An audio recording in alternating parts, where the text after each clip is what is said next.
Welcome to the Right Chamber. The podcast where we dive deep into the fascinating world of medicine and healthcare. In every episode, we will talk about pivotal topics relating to medicine and surgery in the UK and what it's like to be a healthcare professional today. We are inviting doctors and other healthcare professionals across different specialties to discuss their experiences and give an insight into what their journey has been like. Please follow us on Instagram and TikTok at RGUCMS and subscribe to our YouTube channel, RGUC Media. So sit back, ignore the traffic, and enjoy the Right Chamber podcast.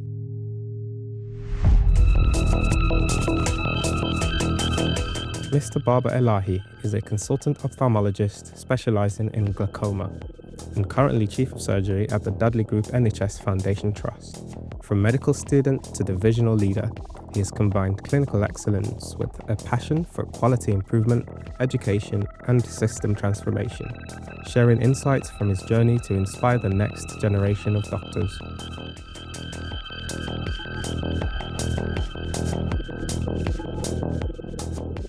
Hello everyone, welcome to the podcast today. We've got a very exciting special guest with us. As usual, I am Victor and with me is Jaspreet.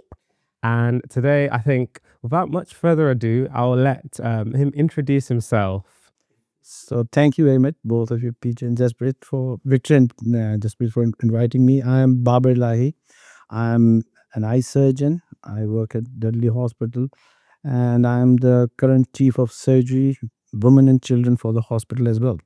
So that's my brief about professionally. But there is a lot more to me. So I'm here for you to ask me whatever. Amazing. And I can't wait to dig a little bit into all of that because I'm sure there's some exciting stories in there. Brilliant. So Chief of Surgery, that isn't where it all started, is it? No, I tell you, so I'm originally from Pakistan and I studied in a military boarding school, a very high-end military boarding school for Pakistan for academics. So very disciplined life, so all my life. Then went to one of the very good medical colleges in Pakistan.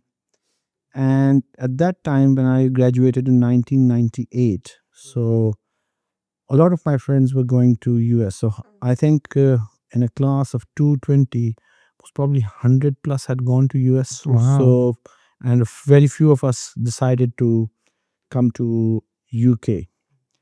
So why did I come to UK? Because I wanted to be an eye surgeon. I always wanted to be an eye surgeon from the day one from medical school. Maybe I might be lying, but maybe first year, second year, I was convinced I'm going to be an eye surgeon. I like doing eye. So it was more focused training in UK, and I love the title FRCS. So I wanted to make sure I end up being an FRCS. So I did my, and it wasn't coming to UK. The plan was FRCS and eyes. So I wrote to Royal College of Ophthalmologists for their opinion of where can I get a training. I didn't want to appear for PLAB exam and come here. So I've learned one thing in my life, and I can tell you and share with you. There's no shortcuts. Whenever I've tried to take one, it doesn't work. So just stick to the main. It really helps that way. So I was thinking not to do PLAB, and I'll just do FRCS, and then that be it. And you can get training anywhere. So they gave me 5 options. 2 were in Egypt, 1 was in Israel, and 1 was in India, and 1 was in Malaysia, Kuala Lumpur. So it narrowed down to, for me, taking that option or not. From Pakistan, going to India to do a training wasn't a viable option. So I then wrote to the Malaysian hospital, and they offered me an interview. So I was their international trainee. So my journey in ophthalmology started in Malaysia, where I did my part 1 and of Royal College of Physician Surgeons of Glasgow's ophthalmology. Then I went back to Pakistan, finishing my training over there, and thought that would be the end of it. And, I'll settle in Pakistan. But I then plans changed. My wife needed to do some training as well. So we both decided, let's go and sit for PLAP. So the PLAP I was trying to avoid, I Ended up doing it anyway. so you see, so there's no shortcut. So both of us gave PLAPs, and my wife started this after, after my second son has gone to school. So she had a big gap. So both of us came here and started my first job as a SHO in Wakefield and Pinderfields Hospital and Clayton Hospital over there. Then I did some LAS post, I think it was called as LAS, locum appointment of service for Leicester Royal Infirmary. And I was looking for a rotational kind of a training. So I was lucky to be part of the West Midland training, and I completed my training over there. Then, as I was always focused on ophthalmology, but I loved glaucoma and ophthalmology as well. It is a very surgical and it's very surgery oriented kind of a specialty in ophthalmology. So when I finished my training at the rotation, so I had applied for one of a very good fellowship at Oxford. So they had 2 years waiting. So I got my fellowship post, but I had a gap in between. So I went for another fellowship in between. So I did a last year as TCS fellowship for glaucoma. We used to call it STO at that time, Advanced Specialist Training in Ophthalmology in Glaucoma. Then did 1 year of almost 9 months at Leicester Royal Infirmary, and then went to Oxford. And I was appointed from Oxford as a consultant. So I was the first ophthalmology consultant who was West Midland trainee to come to Russell Hall Hospital. So that is my journey for coming here. How Wow. many years did that take? It takes a lot. Hmm. It took around it does take a lot of time, for especially when you are an international medical graduate. You have to realize so I graduated in 1998 and went to Malaysia in 2001. So came to UK in 2005, and I got a consultant post in 2015. So you can Wow. imagine. So so this has been but as I was telling Victor, that in fact it's not, people think that it's going to take that long to become what you want to be. I think I like the part of me which was in Malaysia as well. Hmm. You I like the like that. journey. The main thing is in medicine, the journey is more fun than the end, to be honest. The destination is going to be there. That's why am I doing the chief of surgery role? Because I want the journey to continue on a personal level. That's a journey which is continuing. You become a consultant, and then second year as a consultant, then thinking next, now what? Now what? So what do I do next? So I became the guardian of safe working for the hospital. So then became the chair of the guardian for West Midlands, and then part of the national guardian team, etc. Then what? So then I started a totally different route. I started on the management side of things, started as a clinical director for trauma, orthopedics, and specialist surgery. But I had a bad habit of, in, going into others areas and domains and just going beyond my areas of which are under, it comes in. So just a curiosity kind of a thing to learn more. So then I took over the children's services. I was asked to look after the children's services. Then opportunity came in as a deputy chief of surgery. So I went for the deputy chief of surgery. And then I was thinking it would be 2-3 years as a deputy chief, but the chief decided to step down. So I ended up taking up the chief of surgery, and was very fortunate in this hospital to be, to given that opportunity. And so yesterday I had another interview, and this is my start. Today is the start of my second tenure, as it officially will start on the 1st of April. But I'm doing this. So, but I'm still on that journey. I think there's a lot of fun in the journey. So I had a great time in Malaysia. Moved around all Malaysian borders and Singapore and Thailand. I've done all of that. came here, went through rotation, different cultures, different people. So this is the fun part of the Yeah. medicine. So that's why sometimes we international medical graduates enjoy a little bit more than we can have an opportunity. Maybe, if I would have gone to America, there's another way of, enjoying that. So it all depends, Yeah. what kind of a Yeah. journey. I think that's a very important point for our resident doctors to enjoy the journey. Yeah. You don't want to just get too fixated on The end. the end. And and because people are so focused on it that I just wanted to finish. Then what? And you become a GP, and then you have a routine of going in Yeah. and out and in and out. So what are you going to do that? So that should be. So I purposefully deferred my consultant appointment for a year because I was going to enjoy my fellowship. When was I going to get an opportunity to go to Oxford and do a fellowship program? So why compromise that for just taking a consultant post 1 year earlier? It wasn't. So I realized. So I really enjoyed it. And you must have learned a lot from your Oxford fellowship as well. Yes, I did. I think you can imagine there were 14 candidates for one post. So the glaucoma fellowship that I did was there are different fellowships in UK for glaucoma. So in Moorfield, I believe there are 32 fellows in 2 years, 16 in 1 year, and 16 in year two. In Oxford, there's one.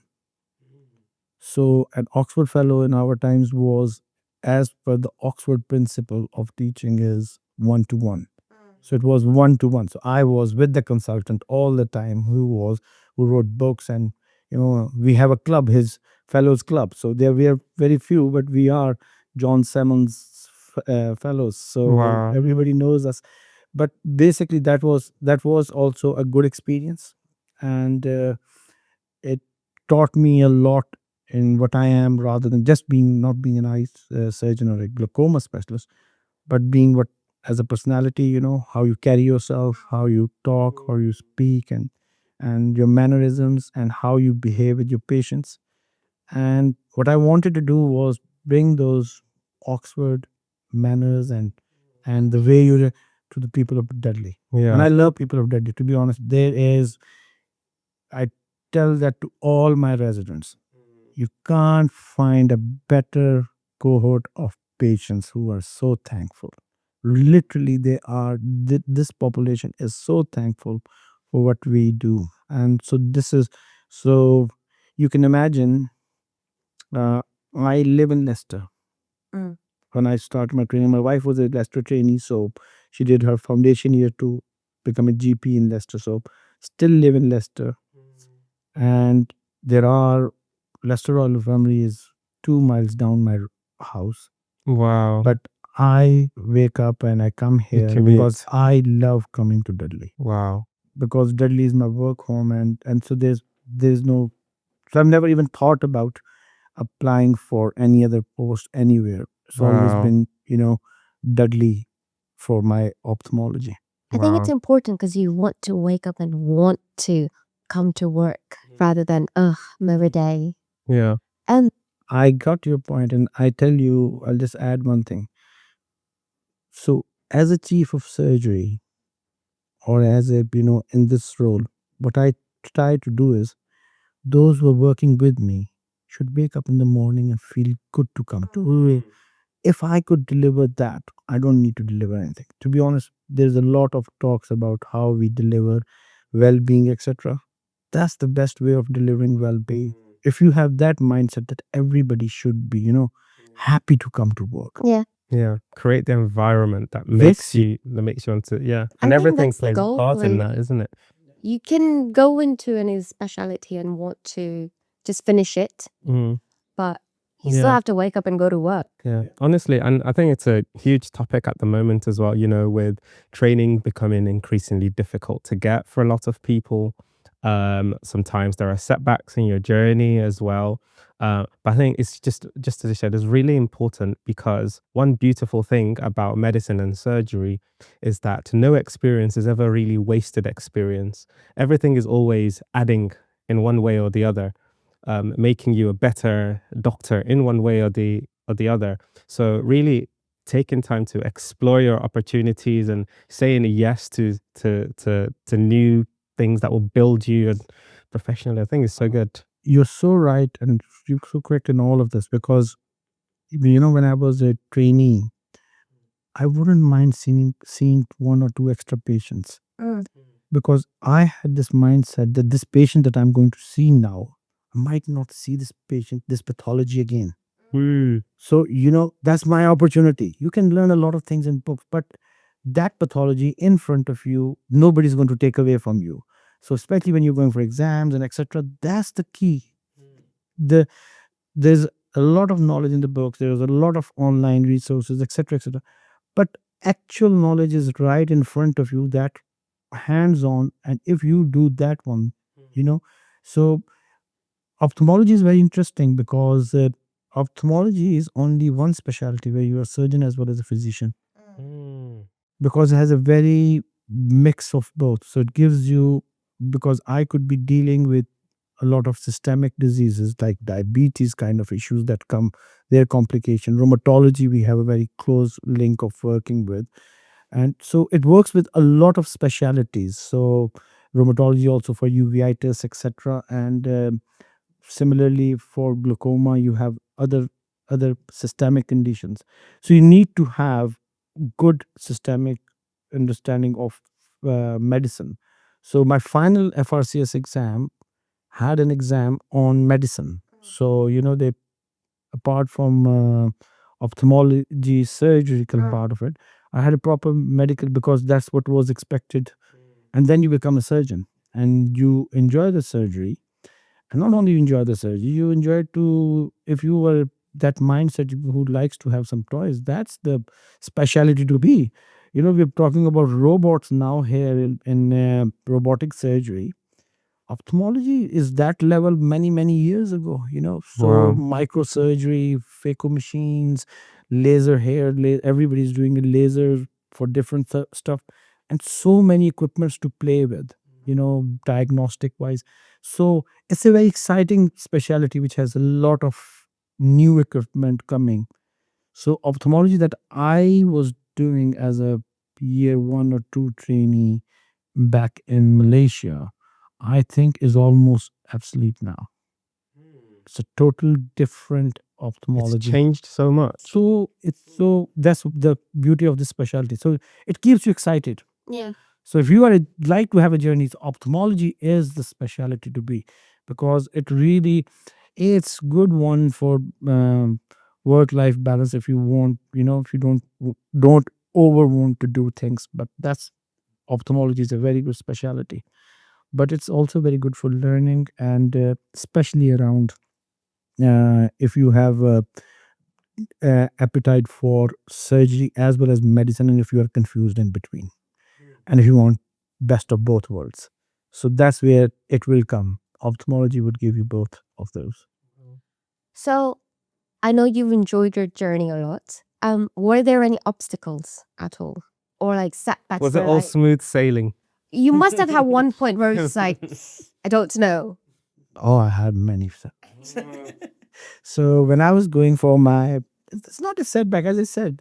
So when I was going for my fellowship exam, I think at that time I could have completed all of that in Malaysia, but I decided, oh, I don't need to. So I'll, rather than come out of the training program, this, I was there for a certain time, I just need to come out, and then I can go and apply for it. And if I would have done that at the then I wouldn't have needed to do the PLAB. So that was one setback that I thought I had, but no regrets, because I did a PLAB, so I was never going to be in a sponsorship program or anything. I could go and take a job anywhere. So that was one thing. But yes, on the whole, training is, it's not easy for any, if any resident doctor feels that their time is difficult. It's the same for all of us, have been difficult time. But the good thing about being a resident doctor, and especially on rotation, you can see light at the end of the tunnel. So I used to hate one particular rotation, and I would think, when would that finish? I'm not going to name it. What was it? I can tell you it wasn't in Russell Hall because I never came here as a trainee. I worked here, but it was in a neighboring trust. So I thought, my God, when will this finish? And I used to count days, when this would come to an end. So these were setbacks that you have, and you have some setbacks when you are, in your as a consultant as well. So when you're a consultant, you you feel like you can change the world in one go. And I think we there is a big gap in our training. So, and I'm not saying it's a big gap in training in UK, it's all over the world. So especially, you become a consultant and you think you know everything. Yes, you know everything about the patient, but you do not know anything about the whole management of NHS, how NHS works. Part of your training will tell you, yeah, this is a rotation. There's a limited part of it, but the nitty gritty of getting your things done, it takes a while. So it's on the job learning for a consultant. A lot of it is on the job, but you could learn a lot of things.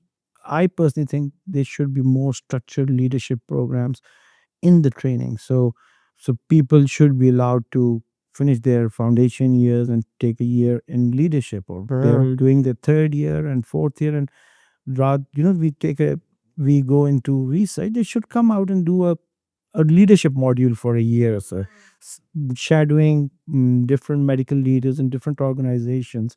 That would create a whole, generation of medical leaders who could live up to the expectation that we would have in the future. Do you think that should be like a mandatory thing to do?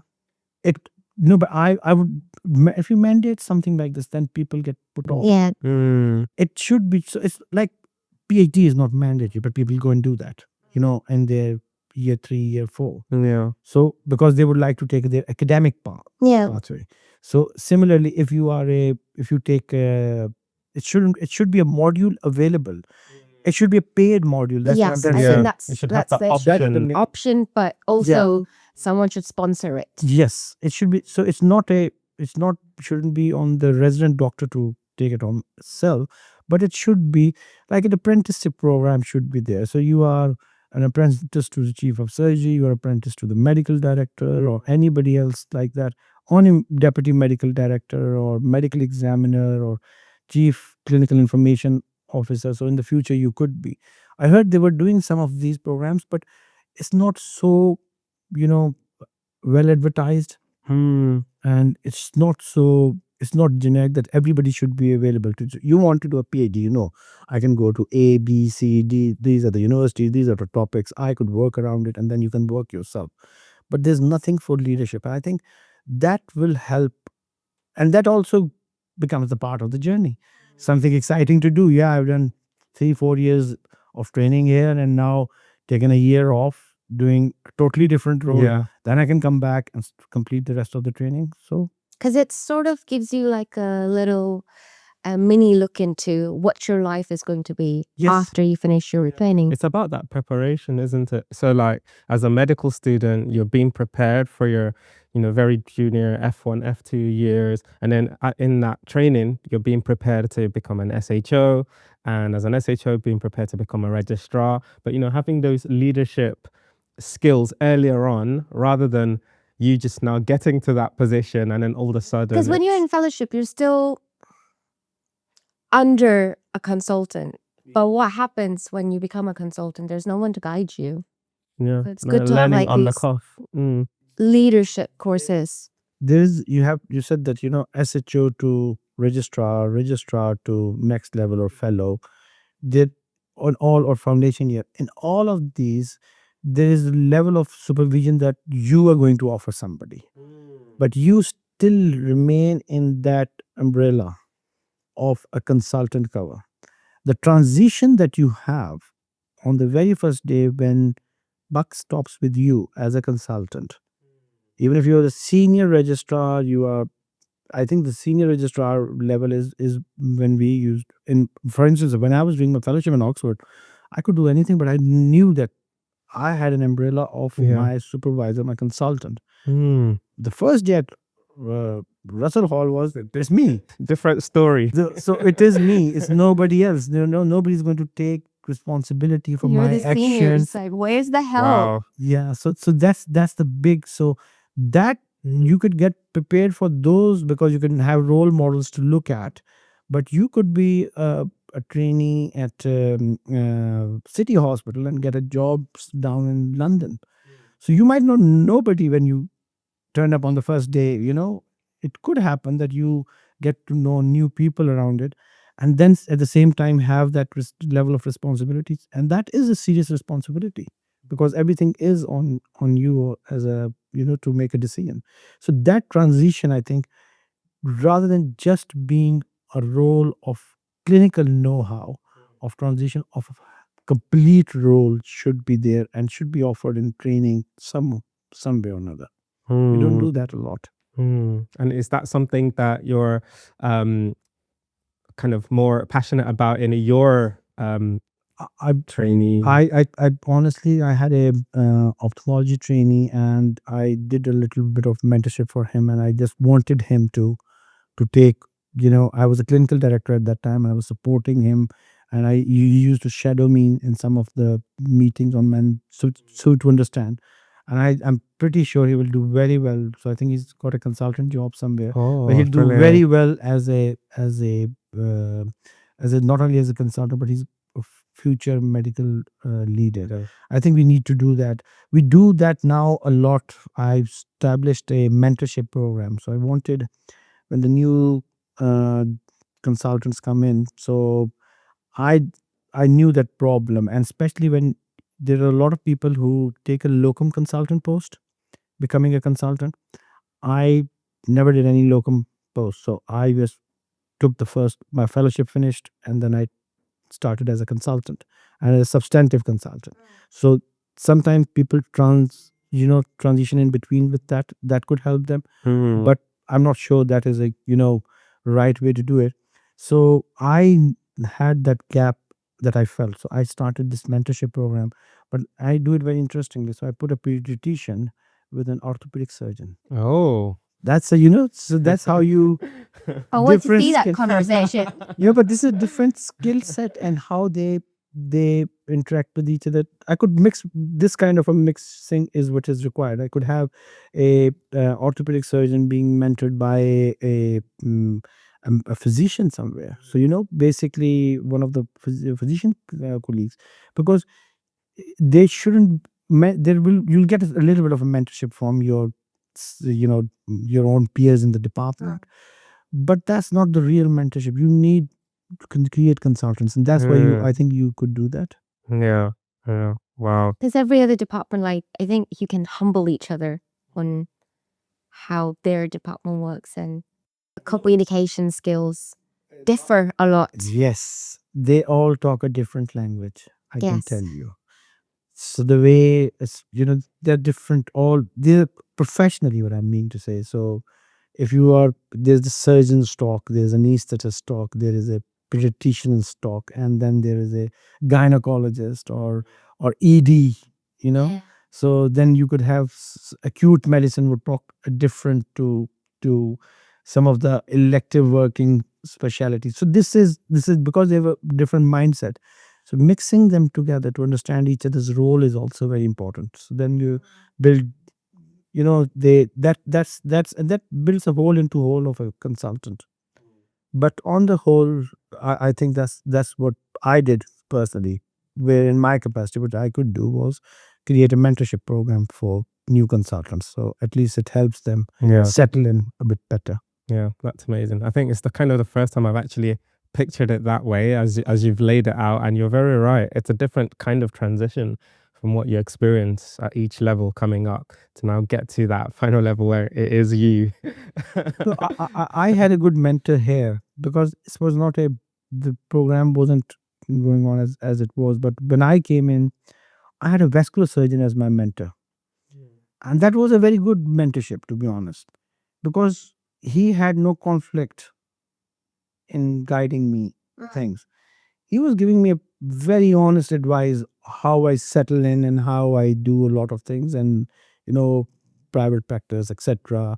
How you uh, negotiate your PAs and your work life. All of this was very important. So I found that was helpful to me. You were not joking when you said it's a very interesting, interesting story. If you had to like break it down into, I guess, a few pointers for our resident doctors who might be listening to the podcast about things you've learned over the years and getting to where you are now, what Main points. If you ask me, if I was to give 2 3 main points from my own personal experience, not from any other thing. I think when I spent a lot of time at the West Midlands, so City Hospital. So City Hospital had a good mess for doctors. I don't know if still has it or not. So we used to stay there, residents upstairs, and then you have a mess there. Try to come out of your silos and meet people from other specialties, because this is the same person you will be looking to refer that medical patient. So it's the same patient that you would like to have an opinion on. Do not just restrict yourself when you are, because we like to keep ourselves to certain areas. Develop your contacts and relationships, professional relationships, while you're here. So then this communication that you have from when an ED doctor wants to talk to a medical reg or a surgical reg, they should be in good terms with each other anyway. They should be on first name terms in any way, because they're working in the same hospital. So this is a useful tip because it makes your life very easy.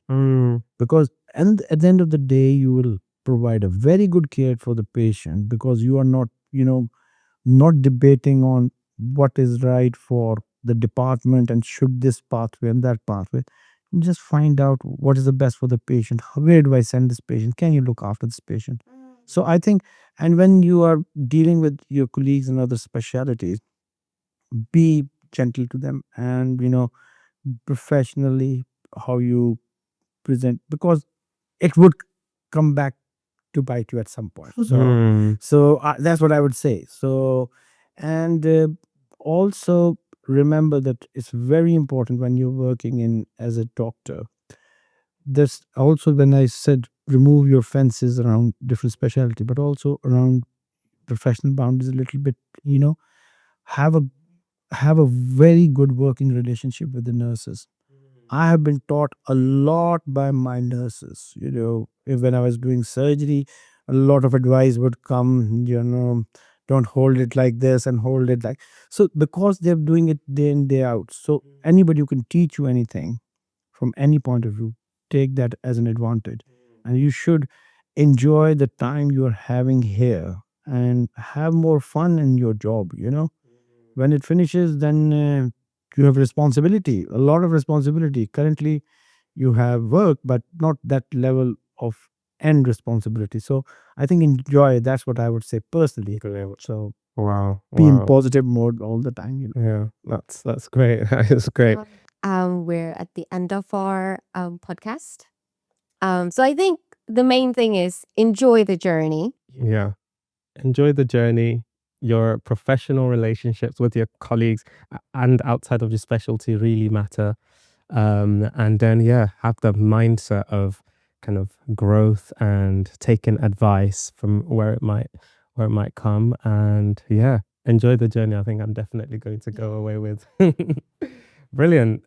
Thank you so much for coming. Thank you for inviting me. It was a very Been a pleasure. interesting. Very, very interesting conversation. We look forward to the next one. As usual, interact with us, interact on our different platforms. And if you'd like to appear on the podcast, also feel free to get in touch with us on any of the platforms. And we'll leave on that note. Till the next one. Remember to stay connected with us on social media. Follow us on Instagram and TikTok at RGUCMS. And subscribe to our YouTube channel, RGUC Media, for more exclusive content and updates. Thanks for tuning in to the Right Chamber podcast. Until next time.